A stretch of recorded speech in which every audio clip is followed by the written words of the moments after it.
একটা আয়াত আছে সূরা মাইদা অধ্যায় নম্বর 5, বলা হয়েছে কোন মহিলাকে স্পর্শ করলে অজু ভেঙে যায়। আরবি শব্দটা মাসা, মূল শব্দ লামাসা, মানে স্পর্শ করা। ইমাম শাফি রাদিয়াল্লাহু আনহুর মতে তিনি বলেছেন কোন মহিলাকে স্পর্শ করলে অজু ভেঙে যায়। ইমাম আবু হানিফা বলেছেন যদি কোনো মহিলাকে স্পর্শ করে কোনো পুরুষ অজু অবস্থায় তাহলে অজু ভাঙে না। এখন কোরআনের আরবি শব্দটা হচ্ছে লামাসা, মহিলাকে স্পর্শ করলে অজু ভেঙে যায়। তবে মাসা শব্দটার অর্থ দুটো, একটা হচ্ছে সহবাস করা আর একটা হচ্ছে স্পর্শ করা।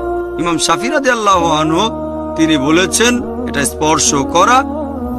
ইমাম আবু হানিফা তিনি ধরে নিয়েছেন সহবাস করা। এখানে তাদের মতটা আলাদা। তবে যদি সুন্নান আবু দাউদ পড়েন খণ্ড নম্বর 1, এখানে বলা হয়েছে যে হযরত আয়েশা রাদিয়াল্লাহু আনহা নবীজি অজু থাকা অবস্থায় তাকে চুমু দিলেন, তারপর নবীজি আবার অজু না করে নামাজ পড়তে চলে গেলেন। আরেকটা হাদিস আছে সহিহ বুখারীতে বুক অফ সালাহ খণ্ড নম্বর 1, হযরত আয়েশা ঘুমাচ্ছিলেন, নবীজি তার পা সরিয়ে নামাজ পড়লেন।